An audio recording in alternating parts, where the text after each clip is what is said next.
Hi everyone, and I am doing my top five, issues I have with The Last Jedi, or whatever I'm going to call it. Now, a few things to note, because I know people are, no matter what I can say, I like the movie. I like The Last Jedi. It's probably my second favorite in the new Star Wars. I do like it better than Rogue One, because Rogue One's just slow. And like the first, Rogue One's good. I love Rogue One, but I think I like Last Jedi better, because what's the good parts in The Last Jedi really do outweigh a lot of Rogue One, even though the last third's great. And I like it better than Solo, even though I like Solo. Solo's got more not more problems. Solo's problems are different than, say, The Last Jedi. But I don't like it more than The Force Awakens. I've come to realize I like Force Awakens more. So right off the bat, I like The Last Jedi a lot. If you don't like it for legitimate reasons, like you just didn't think this worked or anything like that, great. If you're going to be one of those people who attacks people on their Twitter, like Kelly Marie Tran, just because you didn't like a movie, you're a sad human being. Just sorry. So and this is all my personal opinion. You may have a different things you hated about Last Jedi. You may have the exact same. You may have a longer list. That's fine. But I have a top 5 problems with The Last Jedi for me. Now, mainly 5 through 3 are kind of in the same boat. They're dealing with character, but I was running out. I couldn't really think of more than the initial 3 things that was wrong with The Last Jedi for me. So I kind of expanded that third option into the characters. So my number 5 is the handling of Finn and Poe. Now, right off the bat, I will say that overall, I get the arc they were going for with the characters. With Finn, it's about him understanding, no, he can't just stay in the gray. He has to choose a side. He either needs to join the rebellion or not do anything. And he joins the rebellion to do the right thing and save people. And I think they really did best capture that in that last scene near the end where he's about to sacrifice himself. I think that was actually handled really well. And John Boyega's portrayal of Finn is still really well done. It's just, what does he do throughout the movie when you break it down? I mean, they go to Canto Bight. Nothing of significance happens there. They don't even meet the Master Codebreaker. They get a different Codebreaker. And then they actually are the reason that the ships get blown up, because they hear DJ overhears that. DJ can't be trusted. So, and they didn't even why did they just crash the ship? Why didn't they park? How they should have ended actually explained that pretty well. I was like, why did you do that? So, and then, he does have the fight with Phasma. And that's where, and then right after the fight with Phasma is where you kind of do see the transition to where the character story does at least improve. It isn't saved, but it's not killed. It's like it's in that coma area right now. Poe, I think Poe bothered me a bit more because Poe, well, he's still a hotshot clearly in Force Awakens. You get a sense there is authority, there is command. He does know what he's talking about. He is taken seriously, and he's not an idiot. They portray him a bit more as an idiot in not like a complete dumbass, but he is. It's that whole listen. He's a hotshot pilot who can't get his head out of his cockpit. So, I mean, serious. And I get his arc that it's supposed to be him coming to terms that you can't just think as a fighter pilot. You need to, or a star pilot. You have to think of it more as, as the collective whole, not the individual moment, basically. So it's really jarring to see that comparison between the two movies, where you get Poe, who's very likable in the first movie, and this one he's a lot less likable. He's not a hater. He's not this. I don't hate him. But you get a sense that he is a lot less likable in this for some reason. That he is kind of still an immature kid. So I don't dig on that very much. The guy stages a mutiny on the ship. Now I get why he did it, and quite frankly, I actually feel he is justified in that for when we get to that plot point. I have a problem with, because that plot point it ranks pretty high on the list. Because frankly, he wasn't given any information. But yeah, that's my number 5. My number 4 is dealing with Phasma. Now, I will at least say this. I think for her screen time, she is handled better in The Last Jedi than she is in The Force Awakens. Because she barely has any screen time in The Force Awakens. And when she does, she's either walking, giving an order, or deactivating a shield around the base. But so at least they gave her things to kind of do when she had screen time. But I think her screen time is honestly less. I mean, it's not less, but it's not much greater. I think it's like maybe 10 minutes worth of screen time when you really, maybe 15 when you break it down. And yeah, she's going to execute him. She has a fight with Finn. The fight's fine. She does win the fight. Finn just gets the upper hand on her because she thought he was dead. So that, and then you always come, and then what? She dies, supposedly. Maybe she's alive, maybe she's not. She survived a trash compactor explosion of Starkiller base because she got out of that, so she wasn't there on the planet exploded. But the point remains is that you'll have this character you set up in the first one. And yeah, Snoke's not on the list because Snoke doesn't bother me. I think they handled Snoke fine, personally. I would have liked to have actually known his origin, but I think we'll get that in the book or novel. So, but you have Phasma, who's being built up as a pretty solid badass, and for what it is, she was. And then you kill her off in the second one. I think you should have saved that for the third one. And maybe she's not dead. Full credit where credit is due. Maybe she is not dead. But, because, I mean, hell, Hux and Kylo had a very calm conversation for what's, well, calm. They had a conversation. We're not worried about the fact that, the ship was pretty much cut in half. Probably because, doors seal off and stuff while they're on there.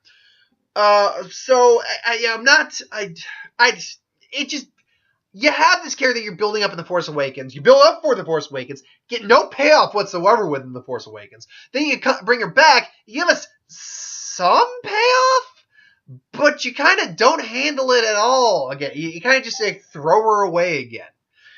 So, I mean, that's my number four. Number 3, and this one, handling an honorable mention, that Maz Kanata thing was not needed. That's going to be an honorable mention. But the handling of Rose and DJ. Now, DJ doesn't bother me as much as the handling of Rose. And I like both these I mean, for the acting they had to do, I thought they were both fine. But why did you need to give for what DJ represents? Again, I have no issue with that. I really don't. He represents the gray that Finn learns about and chooses to side with the rebels. I got no issue with that, and Del Toro's fine. My biggest problem with that, as one, I don't even know if we're going to see him again in the third one. But why did he have to stutter? What was the point of the stutter? That stutter was really irritating. I swear, I'm not joking. If you had taken that stutter out, I actually would not have had a problem with that character at all. I really wouldn't have. But he had a very irritating stutter, and it showed. It really is like need a lift. It's like needle. No, it just says like need a lift. You could have said it. He could have said it like that, and it still would have worked fine. He didn't have to have a stutter. He did not have to have a stutter. But that's my gripe with that. Do I feel he was underused? Yeah, maybe you could have done more with him. Maybe, I mean, again, I don't know if he's going to show up in the third one. He could, but that's another thing too. If he doesn't, then he's just a throwaway character. That's all he is, and that's a waste of Benicio del Toro. Then to just do a throwaway character who's not even like anything really important. That's an insult to using Benicio del Toro to me. My bigger issue is with Rose. Now, it's unfortunate, but if you haven't heard, Kelly Chan had to shut down her social media because she was just getting accosted by just toxic, horrible people saying racist, sexist crap at her. It was bad. It was, again, she shut her accounts down because of that. That was horrible. All because they didn't like a movie. That's not her fault. What happened in the movie is not her fault. She got direction. She played it the way it had to be. It's not the actor's fault. And even if it was the actor's fault, and I'm not saying it was, because I like the movie, so I don't think the problems with it are necessarily her fault. It's more the direction they gave the character. What? Just because you don't like a movie, why are you attacking someone so hatefully for not liking a movie? You're sad. That's a sad person who does. That's a very sad, pathetic, and horrible person who does that.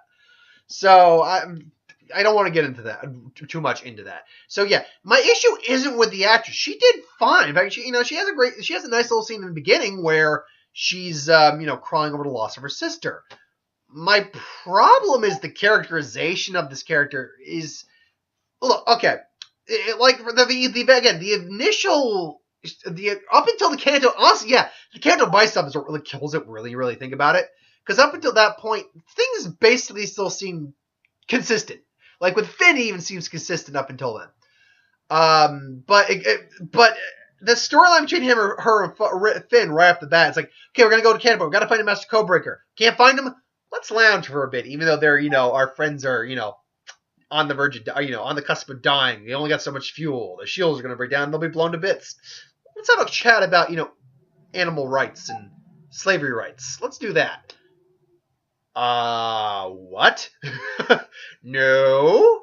And then, Rose just, again, another problem I had was, like, with Max Kanata, just, like, go find the Master Codebreaker. And sidetrack, honorable mention Max Kanata's like, okay, what's his name? The Master Codebreaker. What's his name?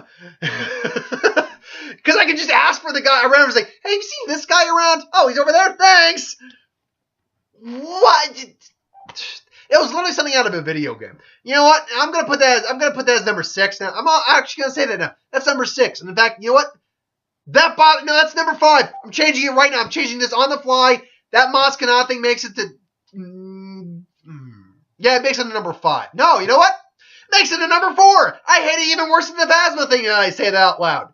Because the Phasma, at least I got an action sequence out of it, and an okay one. But Maz? No, that was just, no. But the Rose thing still bothers me more. Now, the reason I say that is, her character doesn't make any sense. The characterization that she has is like, okay, we gotta go save them. I hate this place. It's like, I'm gonna explain why I hate this place. It's like, I want to just stick my whole thing. So it's like, we gotta save our friends now. Okay, and then, I know, let's go save the animals and the kids. To which the Finn's like, did it feel good? Make him hurt a bit. It's like, you don't have time for this shit! But no, honestly, swear to God, the part of it that bothers me about Rose the most is that scene on, oh God, what was the Crate? It was seen on Crate, where Finn's about to sacrifice himself, and then Rose comes in, blah! Why'd you do that? Why'd you do this? You idiot, I just saved you, dummy. That's how we're going to win this. Not fighting the things we hate, but fighting for the things we love. And then, again, how it should have ended really did make very good valid points. Like, that's what I was trying to do. It's like, she gives that little fourth, like that height, not even a height, that's like a middle school kiss. And even Finn, I'm wondering if Boyega even knew that kiss was coming. Just because he's got this look like, okay. And then she passes out. It's like, you're like a little girl with a crush. I get that. She's kind of fangirling over him in the beginning. But it's like, okay, if you're going to talk about saving the things you love, not fighting against the things you hate, maybe you should not say that when the things you love are having that giant-ass blaster cracked open like an eggshell, as Finn put it, by the miniaturized Death Star battering ram cannon. That was a terrible line at a terrible time. It's like, look, maybe Finn's attack wouldn't have worked, but maybe it would have. And you kind of just doomed everyone because now obviously we knew that Luke was going to come in at some point and save the day and all that. So, and from the viewer's perspective, we knew that the things were going to work out for at least some of them in the end. But on that, in the perspective of that, it's like, no, you're not saving. You just, what is wrong? No. So that bothers me a lot about Rose. Maybe because she's still alive. Maybe she'll be handled a lot better in the ninth movie or the next movie. Who knows? I hope they do, and I hope people get their heads out of their asses about that because that social media thing really annoys me. But moving on to number 9. Number 9 is the is the whole Holdo Holdo? I'm gonna say Holdo. The whole Holdo situation. Now, in one sense, I can understand it. Because Finn just lost an entire bombing fleet, and he lost a lot of folks. Right off the bat, maybe she shouldn't tell him anything because he's clearly a hothead. But as things progress, you quickly understand that this plan between both her and Leia, I need to stress that too. This is on Leia's ass as well. And Carrie's great. Don't get me wrong. Carrie is great in The Last Jedi. I loved Carrie Fisher in The Last Jedi. But in terms of the Leia character, this is on her ass as well. How many people knew about that plan? Holdo did. Leia did. Do we know that anyone else knew that plan? I am not joking. Do we know for a fact that anyone else knew that plan? And you have Poe coming in, kind of throwing chairs around, saying, tell us there's hope. She doesn't tell him there's hope. She just gives the speech like, Leia used to say hope is like the sun. It's there only if you can see it. Why aren't you telling him? And then he's doing a mutiny. You still don't tell him you have a plan. Here's the issue I have. There is no reason not to tell the entire ship about the plan. Not what were they worried there was a spy or something? No. So what's the effing point of not telling anyone of it? Okay, there probably was a couple. We know whatever Leia's daughter's character was, or Carrie's daughter's character was. We know she didn't know about the plan. We know none of the pilots that helped mutiny with Poe didn't know about the plan. Didn't seem 3PO knew about the plan at all. So there had to have been maybe one or two of them knew the plan. But what was the point of keeping the plan a secret? That's the problem here. It's not that she didn't tell Poe. It's that it doesn't seem like she told freaking anyone. And it's on Leia and Holdo's both on their shoulders because they both knew about this. This was both their plan. It's like Holdo cared more about saving the light than what was that line? Saving the light than doing this or that. What does keeping this from everyone have to do with saving the light? Seriously, what was the point? Look, I really like the movie. I do. But in the first time I saw it, I'm like, okay, it kind of makes sense. And I've heard other people explain it too. I'm like, all right, it kind of makes sense. But the more I think on that, it really does not make any sense for either of these two, particularly Leia of all people, to keep this a secret from anyone. It didn't make sense. Again, were they worried there was maybe a traitor in the midst or something? And look, I will say this. Holdo at least gets that moment to shine at the end where she light speeds through Snoke's ship. And that's an awesome freaking moment. I don't think anyone will try to deny it. And even the people who don't dislike it will at least say, even if it's out of context for Star Wars, that's still the whole audience went silent the first time I saw it. And I heard just people go, whoa. So, give her that. I still think that should have been Akbar, honestly. And I love Laura Dern. And their performance isn't bad, but the characterization of the character really makes both her and at least Leia in that moment seem kind of like a bitch. I don't mean to be mean. I'm not trying to disrespect them. But particularly on Holdo's case, there was, again, I'm going to repeat myself here. There was no reason for that plan to be kept secret. What was the point? What? It's like, hey, just so you know, we have a plan. There's this planet we're going to get to. There's a rebel base on there. And, we're just going to wait it out. And then, no one's going to be there. It's like, so really, here's the real here's the F you to all this. Had they told them that, had Leia told them that from the beginning, because Leia knew the plan. Had Leia told them, particularly Finn and Poe when they were there, it's like, okay, this is the plan. There is a rebel base on Crate, an old rebel base. We are going to, we're going to wait them out. Their scanners won't be able to detect for small ships. So we're just going to, float down to the planet, and it's all going to be good. And obviously the same shit will happen. She gets blown out of there. But, they'll still rescue her and all that. And, they'll know about the plan, which means Finn doesn't try to AWOL. Poe doesn't try, mutinying or anything. And, he doesn't ask about a plan. He's like, okay, we're going to prepare for this. We're going to prepare for that. Rose probably would have been treated better, honestly. And granted, we don't have that entire third act on Crate because they'll just pass him by, which means the entire resistance that's still around after that whole initial fight with Kylo, when he blows the airlock out, that wouldn't happen. So most of the resistance would still be there. And you know what? Because, most of the resistance is still there, that call sign would probably, Leia trying to get more people of the resistance there, that probably would have worked a bit better.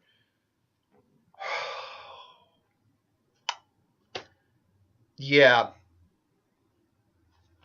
And the more I say this now, I am almost tempted to move this to number 1. But I'm not going to. Because you know what? As bad and as asinine as that was, and it was, Canto Bight still ranks as number 1. Because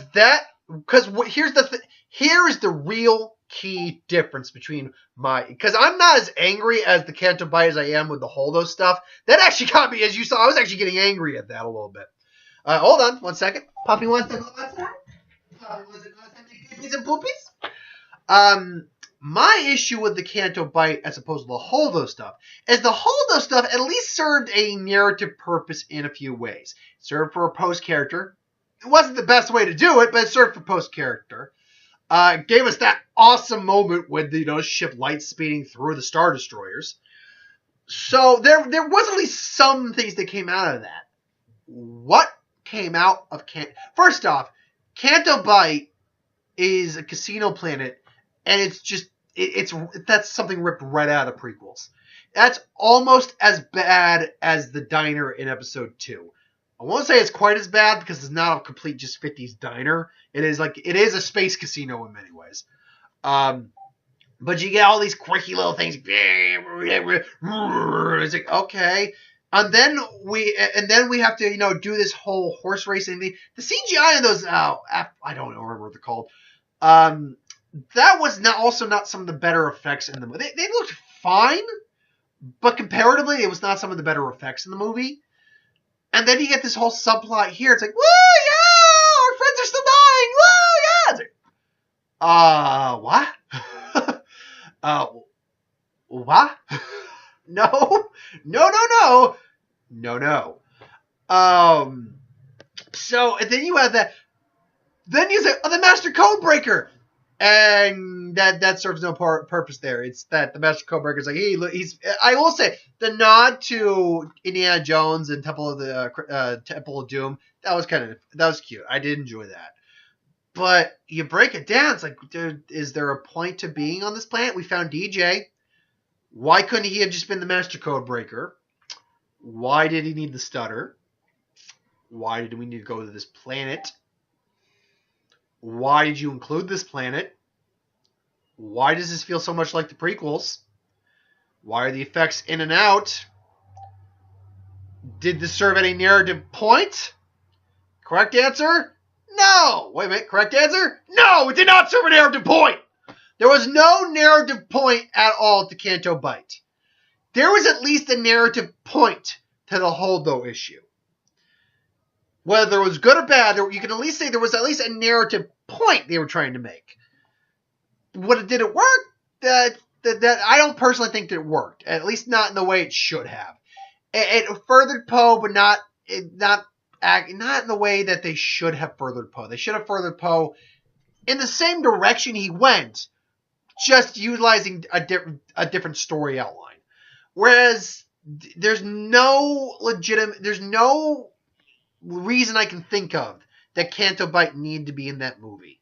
There's just no reason that needed to exist. So that to me, there's pointlessness outweighs misuse to me. Because if you misuse something, there might be a point something is there and it's just misused. If something is pointless, it doesn't need to be there, so it is wasting screen time then. So here's the thing. The Last Jedi, I believe. You know what? Let me get that up right now. Last Jedi. I think it's like close to 2.5 hours, if not a little above 2.5 hours. The Last Jedi. Last Jedi comes in at around. Can I get a time frame? Can I get a time frame? Yeah, can I get a time frame?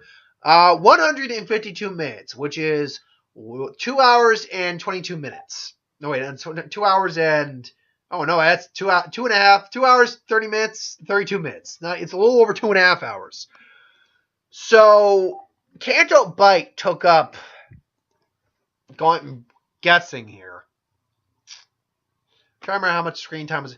Canto Bight took up like 15 to close to 20 minutes of screen time.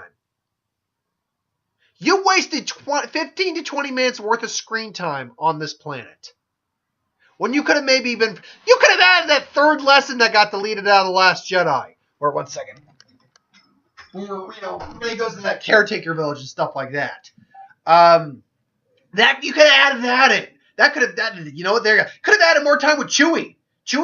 Although I did like what they used how they used Chewbacca, I do feel they could have used him a bit more. They could have had a scene with him and Luke. They could have, I don't know, given him an actual, maybe one physical action sequence or something like that. Though he still shows up and helps save the day at the end, which is awesome. So you could have done more with Chewie. I don't know. You know what? And I argue this because I did like how they used Luke at the end. I still would have liked to see Schoolings of Fools or something like that. You could have at least had Luke's projection. And when they fire all those that blast him, he just walks off, just go and knock a bunch of AT-ATs over. That would have been pretty freaking awesome, in my opinion. Just and that would have even displayed even more of how awesome Luke is, because not only is he projecting a perfect image of himself, a younger version of himself from across the galaxy, he could have moved objects the size of AT-ATs from across the galaxy. That could have been awesome. So there's a lot you could have done without doing the Canto Bight stuff. Or at least cutting it down enough that it's brief, it's short. Yeah. I heard... Mark supposedly heard that Lando was actually supposed to be the Master Codebreaker, but supposedly Billy D's age is getting up there and his acting he can't perform like he used to. That's all. That's what he heard anyway. I don't know about that. Anyway, though, that is my top 5 problems that I have with Last Jedi. Now, to counteract this, so I don't get a lot of, those hardcore talks. Like, he hates it! He hates it! So I don't get a lot of those. I will do a video of my top, I don't know, 5, maybe 10, because there's a lot I like in The Last Jedi. A top video of things I like in The Last Jedi. So, screw you to anyone who's going to use this to justify hating the movie. Yeah, that's not true. If you don't like the movie, that's fine. If you don't like the movie because, it's not what, I don't like this fact there's a woman in the lead, or I don't like the fact that she's a Mary Sue and all that, or I don't like the fact that she's an Asian, so I'm going to, do hateful racist things on her Instagram and stuff like that. If you're going to be one of those people, I have no sympathy for you. So, whatever. Anyway. Thanks for watching. I hope you enjoyed. I don't think I'll do that video today, though. I think this is going to be the only video I decide to do. I think I'll do that over the weekend, probably. Yeah, I'll do that maybe Saturday. Because I've got videos to do on Sunday. And probably other things I'm doing on Sunday anyway. But, anywho, thanks for watching. I hope you enjoyed. Like, comment, share, subscribe. As always, if you want us to review something, put it in the comments below. Let us know. We'll do a review of it at some point. Ideas for who would win, Star Wars, Superhero, Magic, What If, anything you do on the channel, put that in the comments below as well. I'll get to that at some point. I am going to say one thing right now, though, because I got one viewer, God bless your soul, who's been giving me a lot of who would win suggestions, and I appreciate it. I do. And I am writing everyone you give me down. There is... I am just saying maybe take a pause for the cause, because understand this. You can give me as many suggestions, and this goes for everyone. You can give me as many suggestions as you want. But understand this, because I want to give everyone a fair and equal shot to get their suggestion made, I go person to person to person. Which means by the time I get to the first suggestion you've given me, or the first video I ever do by you, you're going to have God knows how many suggestions already lined up. And I'm only going to get to one, and then I'm going to rotate back through it again. So it's going to, granted, it's going to give me a lot of videos to do. So it's not like I'm going to be hurting for videos. It's not. I've got probably over 300 suggestions between all of the people who've given me suggestions about videos. So I am not hurting for videos at all for suggestions to do. But I'm just saying, you can still give suggestions. But understand this, is that no matter how many you give, it's not going to make me do the suggestion any faster. Also, spamming the same suggestion over and over again is not going to increase the how quickly I get to the video. I'm going to get to the video when I get to the video. Just saying. So anyway, I just want to let you know that, again, I appreciate everyone who gives me suggestions. I don't want to misconstrue that. I appreciate every one of you because it gives me things to do. I don't have to think up concepts on my own. Even though I can. It's not that I can't. It also makes us kind of a community, which I really appreciate. Anyway, I've spoken enough about it. Thanks for watching. Hope you enjoy. I'll have a Who Would Win up tomorrow. Probably that's it. I'm only going to do a Who Would Win tomorrow. So Who Would Win will be up tomorrow. I'll do another Star Wars video on Saturday. What If and Box Office will be up on Sunday. Oh, and Ocean's 8 tonight. That's the movie I'm seeing tonight. So stay tuned for the Ocean's 8 review. Anyway, thanks for watching. See you later.